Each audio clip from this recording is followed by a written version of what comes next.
Jeg ved ikke noget særligt om Rudolf Steiner, men jeg har stor respekt for den pædagogik, som jeg ser, at Rudolf Steiners tilhængere, eller dem, der har været inspireret af Rudolf Steiner, udøver rundt omkring. Blandt andet på Marietta, men også andre steder.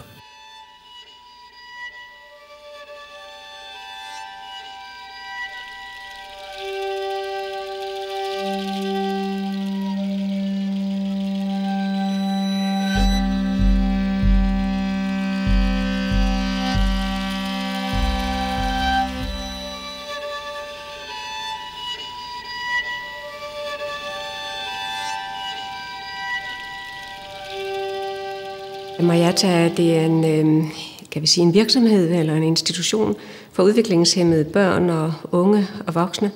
Det startede for over 50 år siden med nogle børn, og så siden er det vokset. Og nu er der altså 175 børn, unge og voksne. Der er børn i knap 50 børn i en skole fra 1. klasse til 10. klasse. Og så er der en uddannelse for de unge fra 18 til 21 år. Det er en værkstedsuddannelse og også et uddannelsesforløb for de udviklingshæmmede, hvor de kan få ligesom lært, og jamen, hvad står jeg selv for, og jamen, kan jeg sige fra, og kan jeg sige det, som jeg ønsker, fordi sådan nogle mennesker, som er lidt hæmmede, de lytter meget til andre. Så hvis de skal have deres synspunkter frem, skal de næsten ligesom øve sig og sige, jamen, hvad vil du gerne? Jamen, jeg vil gerne det og det, og det fortæller det så.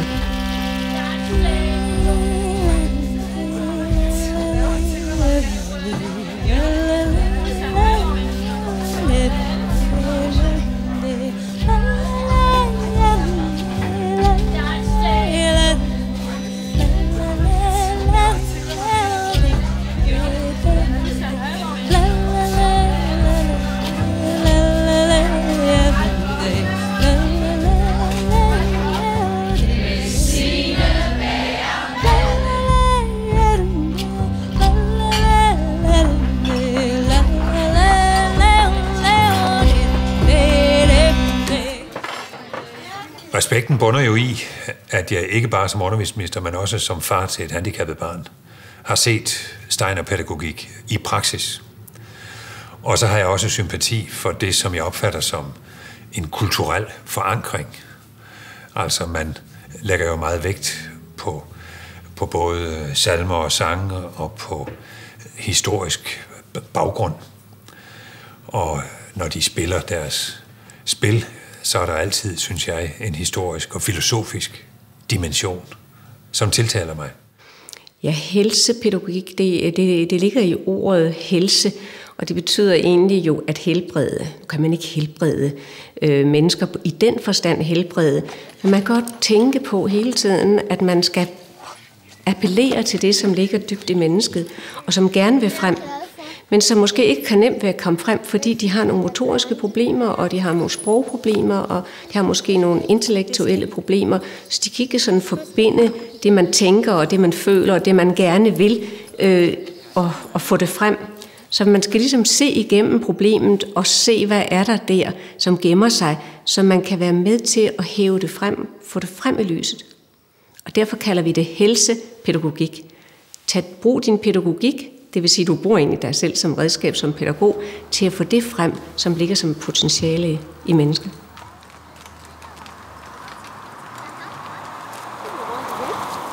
Du bruger dit ben, nemlig mig. Godt. Ja. Kanon. Mange børn, de har ikke rigtig sådan styr på deres arme og ben, og hvor langt der egentlig er fra deres skulder til deres hånd og den slags. De er slet ikke bevidste om deres krop, men på en hest, der er de nødt til at sidde rigtigt med benene og ranke ryggen og holde hænderne i tøjlen.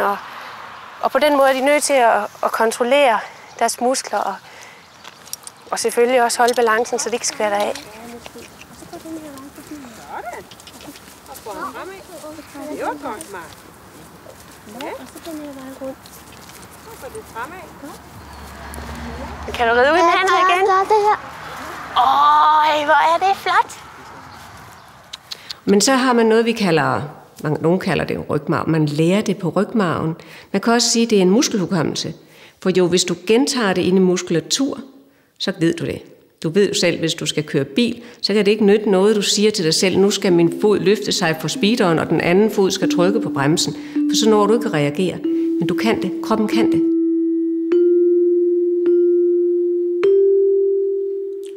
La, da, da.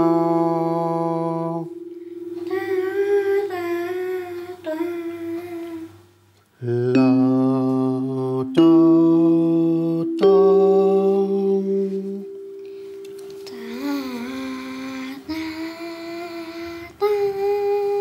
Og så prøv at spille det. Man lærer altså ved at gentage ting gennem, men musklerne kan det. Og det benytter vi. For hvorfor skulle vi ikke bruge det?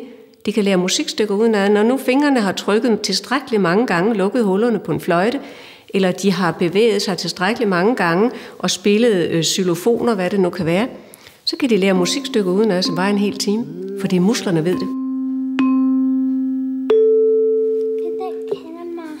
Du prøver bare igen. Du prøver bare igen.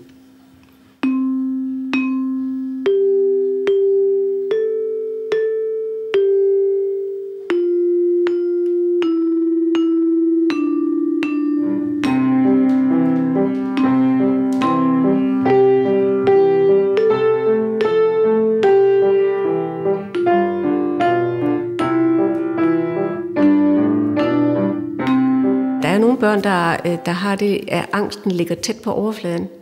Og der er selvfølgelig nogle børn med autistiske træk, kan man sige, hvor angsten også let kommer ind. Men der består hjælpen jo blandt andet i at være hjælper for, at angsten ikke tager overhånd. Sådan så personen nok kan mærke, her kommer jeg til angsten, men jeg ved, der står en lige ved siden af mig, og den person hjælper mig over den her angstgrænse, så jeg også kan komme ud på den anden side og møde de mennesker i den sammenhæng, som jeg gerne vil. Så man er altså hjælper for dem. Synes du, en tomfinger, den driller dig? Skal vi prøve at hjælpe ad? Ja, skal du først stille dig frem her. Ud til siden, som du har lært. Ud med fødderne. Stå rigtig strak holdning. Saks. Og klippe. Så får du den ind og lukker, når du kommer på plads. Så lukker du. Jeg ved godt, det er svært, Anders. Kom. Saksen. Lad den ind og lukke med fingrene, se. Ind og lukke. Ja. Og så skal du strække armen. Strække armen, suger ind i vejret. Træk den ind. Flot. Ja. Du har den teoretiske, og den praktiske og den kunstneriske delen, som tar like mye plass, og som er like viktig. Og jeg synes jo spesielt dette her med at man må være tilknyttet et arbeidssted for å kunne ta denne utdannelsen, at det er et veldig tett samarbeid. At det teoretiske og det praktiske det kommer mye tettere sammen. Og det har jeg synes har vært utrolig fint. Da blir ikke så store sprik mellom teori og praksis. Den triale metode, det kommer af 3 i stedet for 2. Altså vi taler om en dualisme, en tænkning og en handling. Altså du kan lære igennem praksis, du kan lære igennem teori. De 2 ting står og supplerer hinanden. Der er 2 læreveje, kan man sige. Men så siger vi, jamen i virkeligheden er der jo 3. For hvis det, som du tænker, hvis du kan omsætte det i noget, som er skabende, noget kunstnerisk, så oplever du det, så tænker du det ikke kun. Hvis man kun tænker det, så er det ligesom blevet snævert, måske lidt tørt, kan man sige ofte, ikke? Lidt begrænset, indskrænket. Men hvis man har oplevet noget, og man deler oplevelse med hinanden, så går det fra oplevelse til oplevelse. Det er meget mere righoldigt.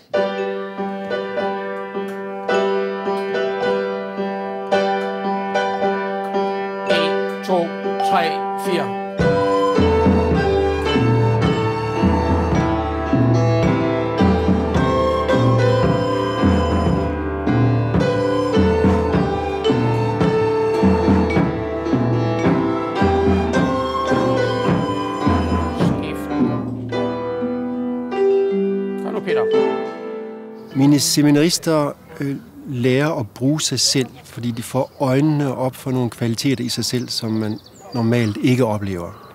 Ja, det er jo at formidle for de studenter, som skal arbejde med børn, med hæmmede børn, eller i andre sammenhænge også med almindelige børn i almindelig pædagogik, hvordan de kan bruge kunst i sammenhæng med uddannelse, få børnene til at opleve, se anderledes, end man gør. Det er ikke nok at vide, man må opleve tingene, ikke sandt?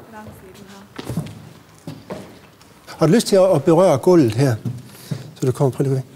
At hvis du står sådan, og sådan, må jeg også prøve? Ja. Og så når hun siger ja, så gør du det. Ja. Venter på tilladelse. Får jeg også prøve? Fantasi er jo en kraft, hvis man kan forestille sig, hvordan ting kunne have været, ikke? Så kan man jo også af den vej komme ind i noget andet end bare de tørre facts. Der er jo noget mere kedeligt end en historiebog, som bare fortæller om, hvordan det har været. Men hvordan følte de, hvad gjorde de, hvad havde de på, og havde de ondt i tænderne og alt det der, ikke? Der er meget, som simpelthen bare fantasi eller indlevelsesevne, som jo er nødvendigt. Et eksempel på brug af talemetode kunne være sådan, at jeg som pædagog arbejder bruger pædagogiske redskaber og indsigter. Sammen med beboere så arbejder vi praktisk, altså i det praktiske ved rengøring for eksempel. Og så kunne vi sammen arbejde i det kunstneriske rum sammen, som kunne være den tredje del af princippet. Så ved hjælp af teater for eksempel, og musik og folkedans og andre forskellige aktiviteter.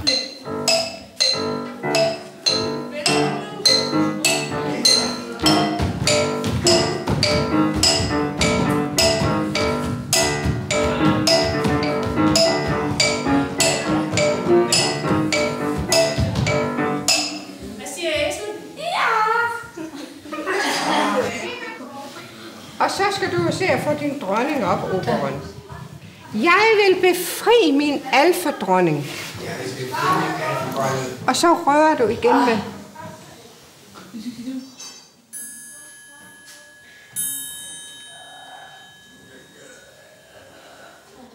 Og så taler du til Puk. Mit sendebud. Mit sendebud. Min kåde. Og hvad nyt? Og så Puk. Et monstrum har din frues hjerte vundet. Et æsel elsker hun. Det drejer sig om at få et forhold mellem centrum og omkreds. Altså lidt det samme, som vi havde med det der rytmiserende. Siger sådan, så åbner det. Det er også, altså i alle sociale eller kunstneriske sammenhæng, er det også, jeg er her, og du er der, hvordan forholder mig. Og det kan skoles med en diskurs. Hvis jeg på scenen skal forholde mig til, altså hvis der er en, som er langt væk, for eksempel, eller bare hvis jeg har dig som partner, så skal jeg sende noget af mig over til dig. Men det, som man øver sjæleligt, det er at forholde sig. Jeg gør noget, og der er der noget, og det kan jeg overføre til noget sjæleligt. Jeg kan man egentlig sige, det, som jeg har inde her, og gemmer væk normalt, det slipper jeg ud i et forhold til omkredsen. Drejer du der, og slipper det. Sådan, yes, perfekt. Og så skal du ned her med den der, ja. Altså, der var engang en, som spurgte, hvordan kan I lære jeres børn det, de kan? For de lærer jo utrolig meget her i forhold til deres intellektuelle evner. Og så sagde Birte Rappel, en af vores pædagoger, jamen det er da klart, vi begynder i benene. Vi begynder i fødderne. Og det vil sige, man får en historie fortalt, og så går man, eller man stamper og rytmer, og man leger det ud. Det kommer helt ned, ikke sandt? Og så finder man der igen efterhånden vejen op, til man kan føle det. Mere efter man har gjort det, så kan man føle det. Så kan man også tænke det. Og sådan er der en vej, som går igennem tænkning, følelse og vilje, eller vilje, følelse og tænkning. Og hvis pædagogen har fået et forhold til det i sin uddannelse, har gjort noget selv, har mærket, hvor har jeg mine følelser, hvor kan jeg ane noget, eller hvor betyder det noget for mig at gøre det. Jeg må gøre det for at forstå, det har man jo også som voksen, ikke sandt? Hvis de har erfaringer om det igennem sådan nogle kunstneriske øvelsesforløb, som vi har, så vil de få den rigtige fantasi til at omsætte det med børnene i øjeblikket. Så vil de, altså udover at der findes metodiske retningslinjer, så vil de også have en pædagogisk fantasi til i øjeblikket at finde det rigtige. Og så når du hopper, så støtter vi bare, sådan at den der lethedsoplevelse bliver forstærket. Hva'? Ja, okay.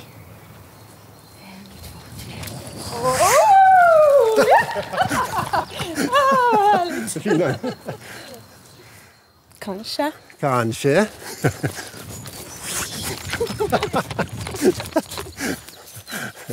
Det er som servostyring. Man kan hoppe 1, 2, 3, 4. Så hopper man på 2 og på 4 for eksempel. Og sådan kan man lære en 2-tabel, en 3-tabel. Eller man kan bevæge sig i rummet til det, eller man kan tegne, eller man kan male, eller altså man har andre måder at gribe det an på. Så kommer det ind fra enten bevægelsen, men også fra noget kreativt. Og så behøver du ikke en intellektuel formåen, et abstrakt begrebsverden. For det kan alligevel komme ind, hvor der er en reserve til at modtage det. Men så kan det jo for eksempel lære B, og så kan man sige B for noget. B for bjørnen. Så tegner man en bjørn, nu ser man en bjørn, og så ser man den ligesom på siden. Så den kan godt ligne sådan et slags stort B. Og så tegner de B'et. Først hører de en historie om bjørnen. Så tegner de alle sammen bjørnen. Og så efterhånden så trækker man bogstavet frem i selve den der figur bjørnen, som man har tegnet. Man måske lavet den gul og blå, og så laver man sådan en ekstra farve udenpå. Nå, men nu træder B'et frem af bjørnen. Så lang tid, så hedder det bare bjørnen. Så hedder det B for bjørnen. Til sidst så, efter nogle måneder, så smider man det der med B for bjørnen væk, og så B'et tilbage. Men de har lært det via et billede. De har lært det via noget kreativt. De har ikke lært det som et abstrakt begreb. Og de elsker det. At vi skulle tegne noget bestemt i dag. Hvad var det, vi skulle tegne? Elefanten. Ja, det er nemlig elefanten. For vi har hørt om elefanten. Elias, elefanten. Og Mie. Hvem var elefanten? Nede fra den grågrønne grumse Limpopo-flod. Hvem var han? Han boede sammen med sin far og sin mor. Ja, vi har tegnet elefanten så meget, så nu må vi se at få et E ud af den her. Først stregen. Så blander jeg mig ud om. Det er i orden.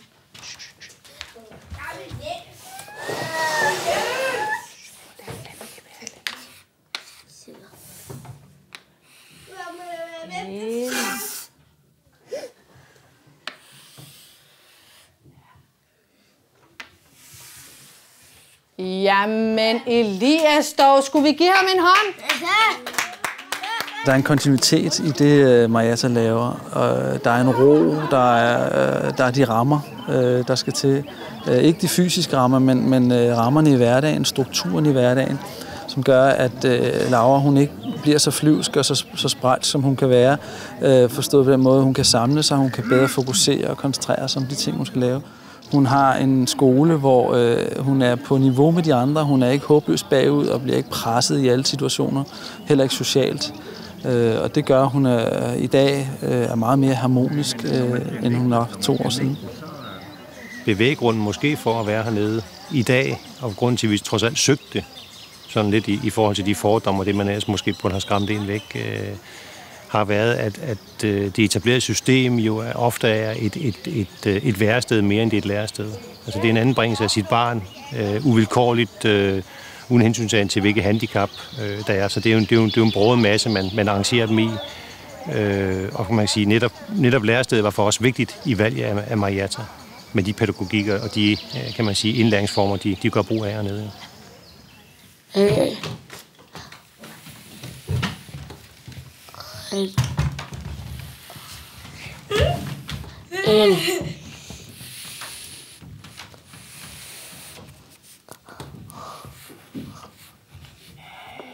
Og hvad kan man så? Dragen dolmer dybt i dalen. Og så slangen. Ja, sådan. Flot, Mads. Så har vi det vist alle sammen. Altså, der var engang en historie med et barn, som ikke kunne tale, stammede og holdt tilbage. Det er jo angst. Altså, det er ligesom angst, som går ind. Sådan. Og så var der en pædagog her, som havde den idé. Det var Albert Eman, som grundlagde stedet. At gå ved siden af barn, mens det gik på en bjælke. Altså en balancebom, ikke? Så gik de frem og tilbage der. Og han holdt barnet i hånden, ikke? Sådan. Så snakkede de om det var rigtig vanskeligt. Ja, det var rigtig vanskeligt, sagde barnet, ikke sandt? Og det var den fantasi, hvis jeg får bevidstheden trukket ned i fødderne, så kommer den der angst og overbevidsthed, som siger, jeg kan ikke snakke, ikke? Kom væk. Og så flød det. Altså, det vil sige pædagogisk fantasi, som hænger sammen med kunstnerisk fantasi. Takket være uddannelsen oplever jeg, at jeg har en bedre forståelse for deres problematik, og det hjælper mig at komme tættere på dem og danne en venskab med dem. Først og fremmest fordi, at jeg ser en individ i hvert menneske. Jeg ser ikke på diagnose og alle de der ting, som de ikke er, alle sygdomme, men jeg ser på dem, de er, og det, de kan. Sådan kan jeg komme i kontakt med individualiteten i det der er skjult bag alle begrænsninger, som man har.